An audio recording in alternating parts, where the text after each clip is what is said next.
Some they call it functional alcoholism, but if you know anything about Ben, he's got vision with precision, microphones and a tinkle of derision. You're about to hear what beer can be. It's time for Barley and me.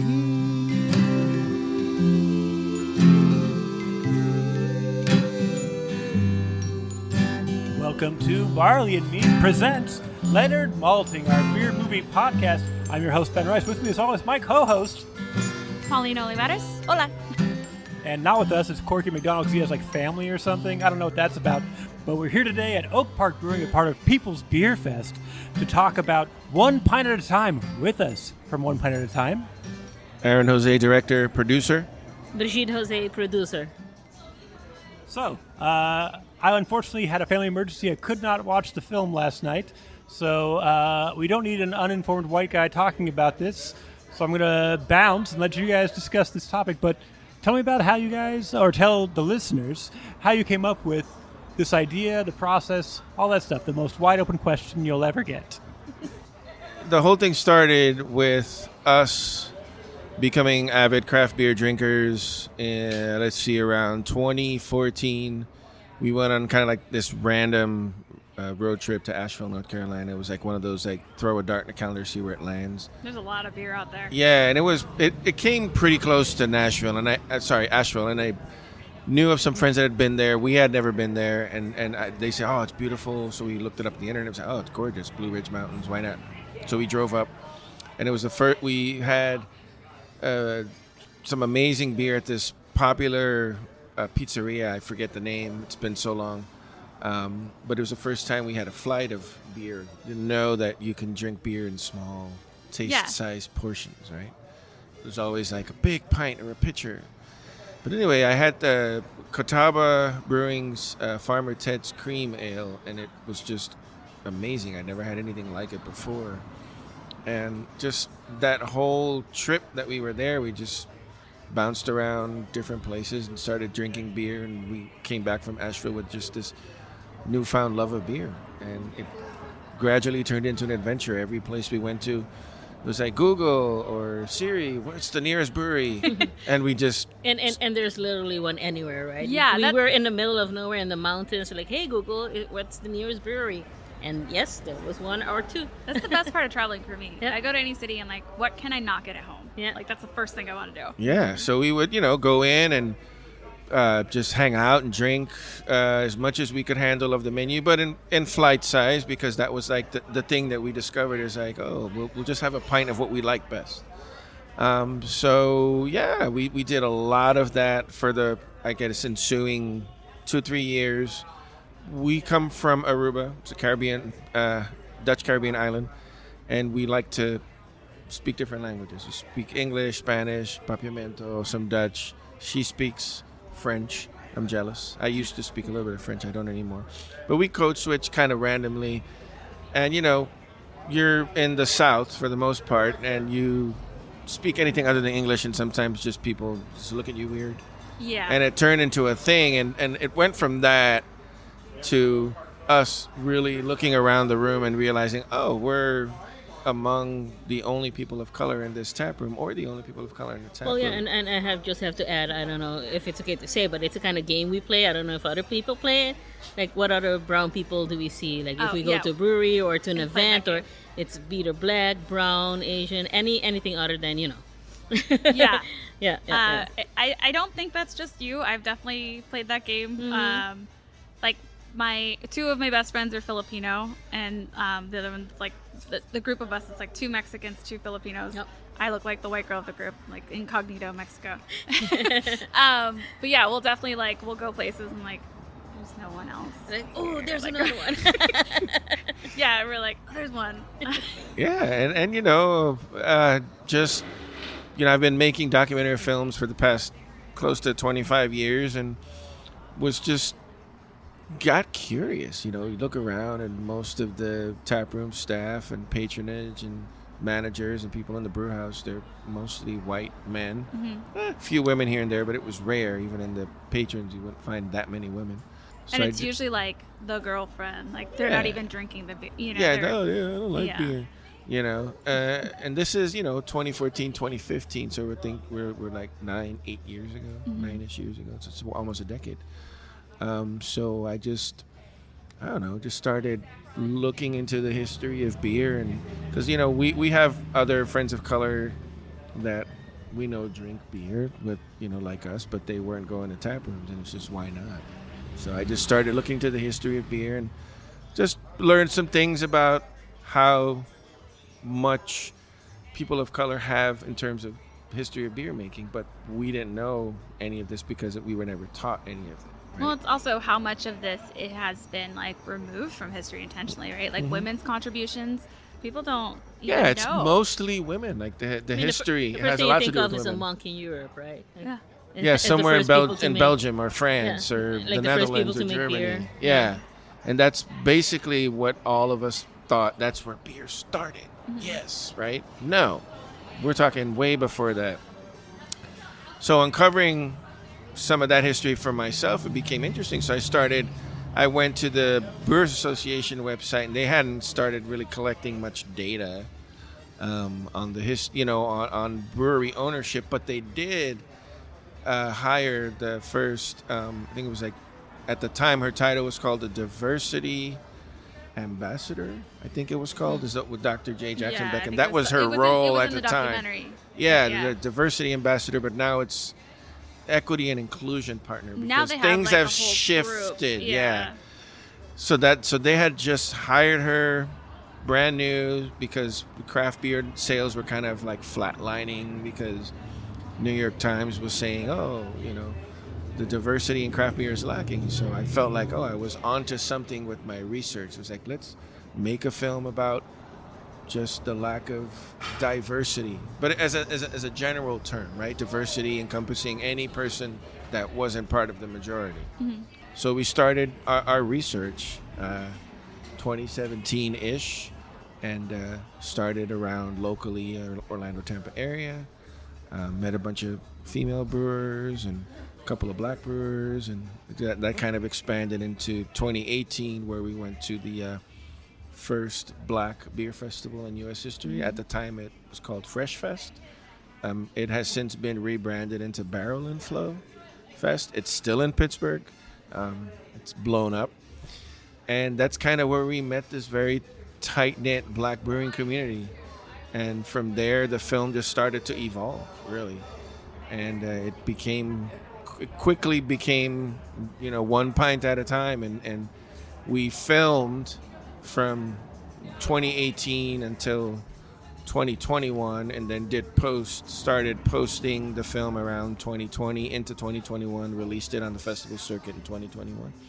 So I'd say a total of 5 years from research to completion. And we've toured the festival circuit for a couple of years, and we're at the point now where we're not doing as much festival stuff anymore unless we get asked and get invited, kind of like as a special screening to come out. We've been doing more grassroots level screenings with breweries, beer festivals. Kind of like last night. Yeah, that's also one of the reasons why we're here. Yeah. Yeah, it's just where the audience is very different and very invested. At a film festival, they come in wanting to watch hundreds of different films, and they say, this is a film about beer. Well, it's not really a film about beer. It's about the black experience in beer. It's another version of the African-American plight in this country. Yeah, and I think last night's crowd, at least from what I saw, was a lot of people who wouldn't typically, if it was marketed as like just a beer movie, probably wouldn't have been there. No.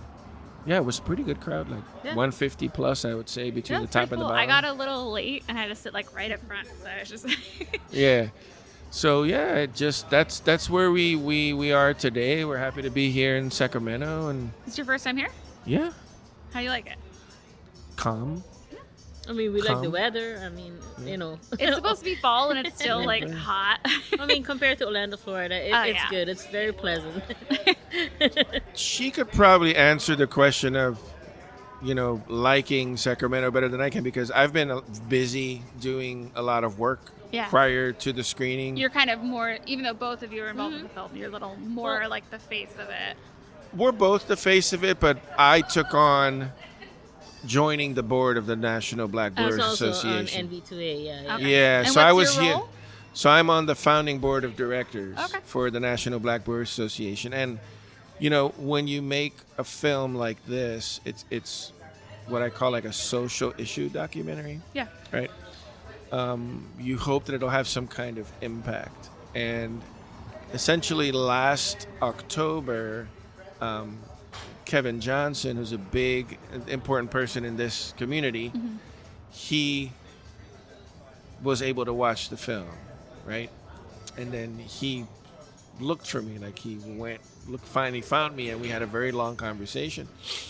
And he said he had no idea about a lot of the struggles for black brewers to have their own brick and mortar, to have access to capital and whatnot.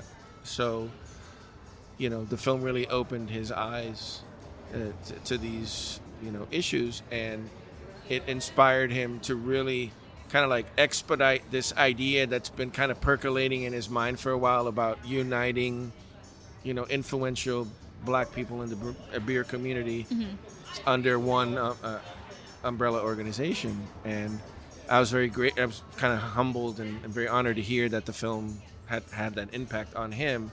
And then through him, the impact that the MB2A has had so far on bringing people together. And actually, most of the folks on the founding board are in the film in some way, shape, or form. They're either featured, or there's a cameo, or they give an interview, or they kind of just pop in and out real quick. Because I saw like Tio from Crown and Hops in the background and Yes, scenes. exactly. But I was waiting for him to show up on camera and talk, but he just kind of was around for all of it. Because I think that was the beginning of their brewery kind of really starting. Yeah, that's when they were shifting from Dope and Dank to Crowns and Hops. So they were kind of off doing their own thing, but they're on the West Coast, and I think for budgetary reasons, we didn't really go out to their neck of the woods. That's to one of the Terra reasons Film. why you don't see a lot of the West Coast brewers in there, because basically finances. That's what it comes down to. Yeah, the and I film is think- self-funded. Yeah, I So- think West Coast, at least in California, we kind of have our little bubble of a little bit more diversity than you typically see in other states. Where it'd Correct. be Correct. it's a little, not that it's easier, but a little bit. There are more Latino-owned breweries. There are more of that. We kind of have that with South Florida as well, right? Yeah. If you go to Miami, there are more Hispanic-owned, breweries down there in Miami, but not in the rest of Florida, let's say. Central Yeah. Florida, going up north, there are not that many. Yeah. So we kind of have the same thing a little bit, where we are from. Yeah, so the more you get to middle America, the less you're seeing of women-owned, anything. It's all kind of this homogenous straight men with beards. For you, when you walk into a tap room for the first time, are there any immediate red flags? The music player, is there something when you walk in, if this is happening, you're like, oh, I don't think this is my vibe? No. I will tell you what is. It's where the brewery is. Yeah. Where we actually end up parking. Seriously, where the brewery is located, to me now is more of a red flag. Just like a cautionary flag. I wouldn't say red flags necessarily, but there is some apprehensiveness. Uh-huh. Because we've been touring the film as part of what is called the Southern Circuit. Basically where we go to those areas where, maybe our film might not necessarily be shown or chosen to be shown in the festivals or smaller festivals. And we were recently Mississippi, Alabama, that whole region. And we did go to a brewery there, and it's because you have all kind of thoughts going through your head, right? You're in the deep south, even though There's a lot of we're like assumptions. Central Florida. Orlando Yeah. is different. So when you're in the deep south, there's some apprehensiveness, but it was good. It was fine. Once we got in there, you're like, we'll just go in and see how it is and check it out, and it's fine. And I need to say, I don't know, 96% of the time, we've been fine. Actually, we've never had a really bad experience in any brewery we've been. Yeah. I think that's just the nature of breweries where people go and get together. But, like he mentioned early on in the whole conversation, people will look at you strangely if you're the only one in there, right? It does feel a little bit different. But sometimes when you sit down and you get to drinking beer and then, you get to talking or not, and then it's fine. But there's always, for me, I don't know about him, but initially there is that small apprehensiveness, when we go in. Yeah. Just caution, like in the back of your head. That Yeah. brewery that she was referencing, it was in, What's I this? think, Alexandria, Louisiana. Alexandria, small town. Yeah. Very small town. Very small town. And the brewery was literally... Was it next to a railroad? That the no, whole no. area? It was like behind some industrial area. It's just the middle of nowhere. It felt a little bit like that, but Yes. we went in. It was all dudes, and there was a young a black man serving, and everyone was having a great time. And Yeah. It yeah. just after like 2 minutes, it was just Yeah, exactly. No- Like I was saying. who Initially, cares? You're like, but, like who cares? Yeah. It's a great time. They had a permanent food truck in the back that served some killer wings, and it was a really fun experience. Their beer was fantastic. And it does come back to where we were saying earlier, right? When you travel around and hey, where is there a brewery? There was a brewery there, like in that small town. Yeah. Yeah. But I feel like there's so many choices now, and I know last night during the panel after the film festival, you had mentioned being kind of a little more calculated about like where you're drinking, which I thought like a lot of people don't think about. They're like, oh, it's beer, who cares? Like it does matter. Like Yeah. who are you gotta giving spread your the money wealth. to, right? You gotta like, spread the wealth. yeah, And so- do some research. Every brewery worth its weight in gold is going to have, at the bare minimum, a website and at least a presence on, Twitter, IG, Yeah. or Facebook. So you just kind of see what their, read what their story is. Doesn't mean that if they're white owned, I'm not going, but if you'll know when you walk in if they're cool people, you get a sense of Yeah. what music they're playing, what art do they have on the wall, what kind of events they're promoting, what's the makeup of the folks that are there Yeah. when you walk in, just little things like that. Yeah, I mean, I've And that's definitely before you get to the beer. If the beer sucks, I ain't coming back. I mean, I am willing to go back to a brewery with mediocre beer if the people are great. Honestly, like I'll drink an okay beer for like I won't drink an okay beer. I'll do it. Because ultimately, I mean, No, because there's too many of them, and I want to support quality product because really, ultimately, it really matters what's in the glass. yeah. It does. But Yeah. I think there are plenty of breweries that make great beer and are shitty people. So I Then I don't go back either. Yeah, I don't ultimately always go back. There are several, especially locally, that I love that make fantastic beer, are great people, do great things. So I'm like, okay, it's a win-win all around. Like my money's going somewhere I support. But I have been to a few where like there's potential. The beer's not quite there, but it could get better. But like everyone's great, and I love what they're doing. So I just want to keep it around a little longer, give them a chance to at least like grow into what they maybe could be. That is true, but how long do you give them a chance though? Yeah. So if they have a good, like say food, right, attached to the brewery, but the food is good, but the beer is not that great, are you going for the food or are you going for the beer? So you kind of have to make a choice. Yeah. But I do feel that at some point, yes, your beer has to be up there and not an afterthought. Because what I notice in a lot of brew pubs, right, the food will be good, but then I feel like the beer is not up to par, and it's more of an afterthought, Yeah. than the focus on the food. Yeah. So then we wouldn't necessarily go back. Yeah. To something like that. That makes sense. Whatever I mean, she said. she makes the rules. Correct. Before this film, had you two work together? Is that like a normal thing you do, or is that kind of just... We'd done some projects together. Filmmaking is more my career, and she's been working with me the past 10-ish plus years. For the 5 7. So Yeah. in the previous projects, I did take on a smaller role, so just basically do anything to help, like do the project. But with this one, it has been 5 to 7 years, and this is more of a project where we both did a lot on the film. Yes. Yeah. Yeah. Yeah. And I think it turned out really well. I really Thank enjoyed you. it. I think I told my boyfriend he doesn't drink at all. Oh, like, really? Beer's like my thing, which people are so confused by. But I was like, I think you would have liked it. Like, it wasn't like a beer movie. It wasn't just about beer. It's about people. It's, these different stories. It's about people pursuing their passion and their dreams. It's like I said, use the film as a mirror to inspire, others. It could be people of color. It could be maybe not people of color. Just whatever obstacles you're going through in your own lives. Look at these folks and how much they're fighting to keep Yeah. You know, I mean, moving you're forward. making this film inspired Kevin Johnson to, start the Yeah. Black Brewers Association, Yeah. which you had no idea was going to happen. No, not at all. I'd always wanted the film to have a grassroots impact on the this percentage of the industry, right? To help grow it, and it's on its way. And the Black Brewers Association has hit the ground running.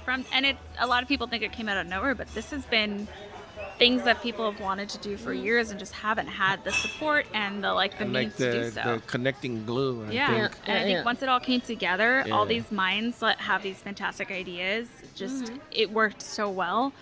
Even just starting with having National Black Brewers Day this last week, which a local news channel had interviewed Raj from here at Oak Park, and there was a lot. The comments were just a mess. It was like, why isn't there a White Brewers Day? Why isn't there you mean every day of the year? Yeah. You'll always get those comments. Make your right? own holiday. I don't know. Trolls. Yeah, I tried really hard not to respond, but I'm on disability right now and I have a lot of free time. So I was like, how dare you? But also just because I felt very defensive of they didn't say anything specifically about Raj, but I took it as how dare, did you even watch the interview? He's so cool. Oak Park's doing the greatest things, community events. And for people to just see a headline and get mad that Black people are doing positive things and being celebrated, it just makes me so mad. See, but we're making it happen, right? Kevin Johnson, the community, the association is making it happen. People who are against it, go do your own thing, and make your own holidays. Put your effort into that and your money where your mouth is, right? Yeah. And make it happen. I think I told one lady, because she's like, this is segregation. Why do you celebrate one? I was like, oh, is Mother's Day segregating mothers? And she's like, that's different. I'm like, how? You want to get into that? I mean, White Christmas, and White Thanksgiving, that's a topic. Yeah. We will not get into. You want to go there, lady? I don't remember her name, but I'll call her out. Exactly. Yeah. I mean, what would you say to someone who has that criticism of? I'm not gonna give him a time of day. Yeah. Ignore him. I have too much free time. No, there comes a point in your life where you're Yeah. It's not worth the energy. Why fight it? Because they're gonna insist that they're right. And you know what? They're never gonna listen. These people are energy vampires. I don't know if you watch What We Do in the Shadows. Yes. So they're they're all Colin Robinson. A bunch of Collins walking around. They're Colin Robinsons. They just want to drain your energy. That's all they want to do. So it's not worth it. Yeah. It's really not. I used to get a lot more sucked into it. I've been better, but just that one, I don't know why that hit me. Yeah, I was like, nope. The more you feed the fire, the more it will burn. Yeah, right? It does nothing. It doesn't. They're not gonna change my mind. I'm not changing their mind, but I know I'm right, so it doesn't matter. We're right. We are right. But then I came to the film fest last night. There was the bottle share after, and meet all these great people. This is why we're in this industry. This is why this is what it's for. These people don't matter. They're not in this industry. They have no idea what it's like. You're not going to tell me as a woman in the beer industry that I don't have it harder than men, and I, as a white presenting female, I have no idea what it's like to be a woman of color, LGBTQ. There's layers to it where just anything that makes you different is going to make it a little bit harder to get further in the industry and to be respected. I mean, I do brew fest, and I'll have my friends help, and every time the guys come up to get beers, they talk to my guy friend thinking he works for the brewery. I'm like, no, it's me. I work here. I have the answers. I identify with that as well. So. Are we talking about beer? We're talking about beer. Yeah, huh? Should I go into it or not? Has something happened? No. It's just as a woman, making films. Yes, Aaron is the face of the film, but we did do it together. And once in a while, I'll just need to remind people, hey, my name is Brigitte Hose. I'm the producer. My name's in those. She's not just Aaron's wife. Not just an attachment, So you're your own person. Yes. Yeah, people that don't know, you tell them once, and you just remind them, and they get it. Yeah. But if I put myself in their shoes, I can understand that that's annoying. Oh, yeah. And it's not fair. I went to a brewery a few weeks ago. I was in San Diego for a bachelorette party. And we walked in. I barely have even a minute just looking at the menu. I didn't know what beers they had. I'd never been there. And this guy sitting at the bar, I'm assuming he didn't work there because he didn't have the brewery's logo on him at all. And he's like, do you need help with the menu? I'm like, you're a guy sitting at the bar. Why would I ask you for help when there's a woman behind the bar that works here? If I ask her questions, like, she can help me, but I'm reading a menu. Like, I know I've had beer before. I know what I like. You don't know what I like. I could be a brewer for all you know, right? Seriously. Exactly. I mean, I know plenty of female brewers, and they get that all the time. They, like, people walk in. I think there was a scene in the documentary where, like, oh, it where's the was brewer? purposely set up that way, where she always is Miss. Well, what they think she's the saleswoman for the brand, where she is the brand. She's or the they brewer. think she works in the tap room. Or Yeah. And then right after that, she's pouring. Yeah. And one of the customers is like, "You're the brewer?" He's like, "Yeah." And he's like, "Awesome." Awkward. Yeah. For him, awkward. That was a great. I've seen that moment. I've heard about that. It's such like a universal experience for women in the beer industry, especially brewers. Because I know a lot of them, and like all of them have a story like that. Mm-hmm. And usually it doesn't end up so nice. It's like condescending and worse. But I think it happens a lot. Yeah, but that's the beauty of our film, though, and the fact that we've been traveling around with the film for now close to 2 years or more than 2 years now, and going especially, let's say, to those Midwest states, where the audience is mostly white, or even some black people, and they're like, oh wait, there are black brewers, we didn't know that was a thing, or they're female brewers, we didn't know that was a thing. And I think it's it's beautiful. Yes, sometimes you might get those questions that are a little bit quote unquote ignorant, but then again, I don't always think it's coming from a malicious place. It's just they want to know more. They don't know better, right? And so that's pure intentional ignorance. And that's why we're showing the film. Yeah. And that's why we made the film, to open up people's eyes, to the whole experience, letting people know, yes, there are female brewers, there are black brewers, there are black female brewers, right? They're out there as well. And for anyone that hasn't been able to see the film, is this going to be readily available anywhere anytime soon, or is this still just kind of floating around at the fest? We've been working with a couple of production companies to secure a distribution deal on like VOD and or streaming that makes sense for everyone. Yeah. Let me put it that way.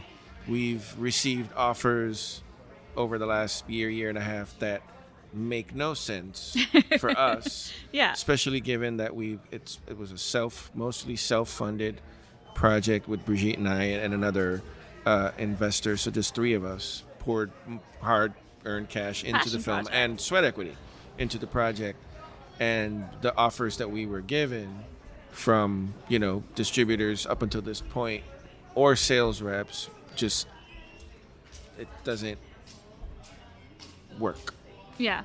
Full stop. Just doesn't work. Makes no sense. We're still out there trying to firm up some possible deals before the end of the year. So hopefully something good comes from that. But in the meantime, we'll just keep doing these, special screenings, because we still have tons of breweries that haven't seen the film. Breweries and their community haven't seen the film across the country. We've screened the film at breweries and beer events as far as Canada. We're gonna have a screening pretty soon in our hometown of Aruba. That's So fun. it's this has been a pretty international film. It's been in 9 countries over the past 8 years, over 100 film festivals. We've won or been received nominations for or special mentions for close to 60 awards. So Wow. it's the reality is it's run its course on the festival circuit. So now it's time for grassroots and yes, VOD release or streaming release. So we continue to work hard to make that happen. And again, for it to make sense for all parties involved. Otherwise, we just giving it away, and we can't just give it away. It's not fair. No, you put a lot of work into Yeah, this. because the company that'll put it out there is going to make all the money, and it's like, where's our money? Yeah. So we can't do that. And it's been a little rough, especially given the strikes. Yeah. Well, they're ending, or one has ended, the other one not so much. But that has dampened things a little bit too, because companies are figuring that out, Yeah. and that's kind of stopping the industry from doing a lot of business with newcomers, so to speak. So we'll just keep our fingers crossed, but it's not available, unfortunately, to the folks listening. It's not available publicly yet.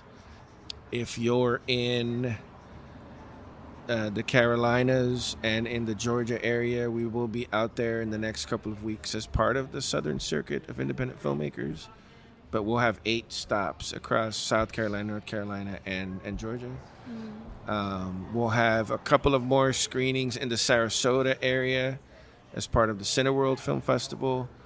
But that'll be it for the most part for 2023. I think we're planning some events for Black History Month next year, so that we started working on that. So that'll be pretty cool. Yeah, and if you want to know our schedule and anything else about the film, you can actually go to our website. It's onepintfilm.com. We do have a schedule up there for our upcoming screenings. Also, if anyone is listening, it's like, hey, we want to do a special event around the film and have a discussion that way, you can also request a screening. Fill out a form, tell us a little bit about what the event is, and we'll work with you and get back to you as soon as we can. And, and as far as social media, we're on Instagram, very active, and it's One Pint Film on Instagram and Facebook as well. ONEPINTFILM. Not the number one, but the ONEPINTFILM. Yes, and follow us that way. Give us a follow, and then you get the updates of where we are. Yeah, I've been following for a while, waiting for. I was like, when can we see this? Because and you have finally, yeah. We during COVID, Ben invited me, and Corky's usually our third person. He just had this idea, like, hey, let's do this kind of like beer film review, which it wasn't really a review. It was just we talked about how much we hated most of the movies, because there's not a lot of movies about beer. Yeah. So are you gonna do ours? Well, this is what we're having a discussion with you about. Oh, it. nice. Yeah. So I'm still waiting for your capsule review. I loved it. I think it was great. I think it sheds a light on a subject a lot of people don't really think about unless they're in it.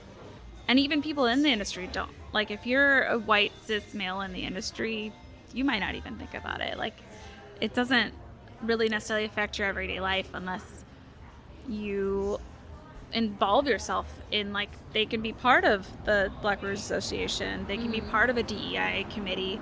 But I think people don't really realize the lack of diversity until they're exposed to a film like this. And they really have to, like, consider where they drink. Like, wait, is the tap room I go to, is their staff all male? Is the staff all white? That doesn't mean it's bad. It's just, why doesn't it look like the community? If you walk around your city, and like Sacramento's a very diverse city, if I walk into a brewery locally and like, why is this all white dudes? Like, why doesn't this look like the rest of the city? Like, exactly. What are you doing different that other breweries that have diverse staff? Like, why can't you do what they're doing? Yeah. Like, what's different here? Are you not trying? Like, is it the implicit bias when you're hiring? I mean, there's a lot of factors, but that always just kind of like, that's a red flag for me. Yeah. Yeah, you're right. Yeah. So just working on more film festivals. Anything else coming up?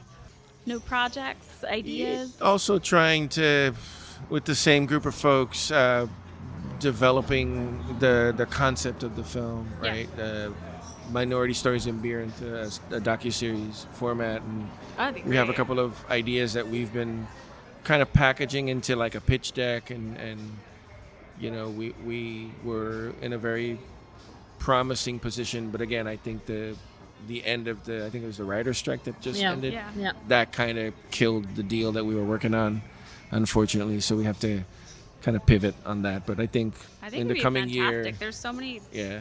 There's disabled people in beer. Like, people don't consider like people with ADHD or like diabetes when they have to work events, and it's very different than the average person's experience. Or I think there was an article recently, I forget the publication, and it was several people that work for breweries and going through their disabilities and like how it affects. It's just, there's so many different minority groups, underrepresented groups within the craft beer that just you don't think about until you're part of it or you know someone. Yeah. So think of it as that's fodder for several seasons of captivating stories. I'd watch the crap out of it. And and it could be beer. It could shift over into spirits and wine. There are think many it all stories to be overlaps. told. Yeah, yes. there's tons. So Yeah, it's like- we're again trying to get something like that off the ground, and also not easy process. I love that. I hope it works out. I can't wait to see Yeah, I it. hope so too. So for everyone listening, I think they already got your Instagram, your website. Do either of you have your own personal things you want to put out, or just the film? Well, I mean, I just want to add. I mean, we're in the end, we are storytellers, so we do work on other stories and productions as well. So if you have a story you want to tell and think maybe, hey, maybe we can do something with you. Reach out to us at info, that's INFO, at 2 hands 20 fingers.com. So info at 2hands20fingers.com. Tell us your story, reach out, and maybe we can work together on your story. Yeah, I think there are a lot of stories that need to be told. Yes. And haven't been able to, or don't even realize they need to share. Exactly. So I would love to see you tell more stories. I love the way you told this one. Thank you. So I can't wait to see what you do in the future. For me, I'm still on my disability from my surgery in March, so not doing much. Still working for Drake's, but just on disability. So you can follow me on Instagram, Ola Paulina. Not much going on there. Trying to get out and do fun things without hurting myself. Like today at the People's Beer Fest at Oak Park, which is going to be really fun when we get right back to it. Yeah, Yes. let's drink. Muchas gracias, Paulina. Aw. Más cerveza Lo ahora. aprecio. That you talk about code switching. Like when I walk into a brewery with other Latinas and I don't know, it gives me a different feel. Yeah, yeah. Like I feel like I'm home. I hear you. You're like, if Selena's playing when I walk in, I'm ready. I hear you. You have Bad Bunnies on. I'm like, okay, yeah, Sure, I'll do that. but Selena. Hi, it's been a pleasure. Thank Yeah. you so Yeah, it much was for a good having time. us on, Thank today, you. and for the And convo. I hope you enjoy the rest of your stay in Sacramento. This is my home city, and I love it. And I have, and hope we it will. shows you love as well. Thank you. All right, thank you.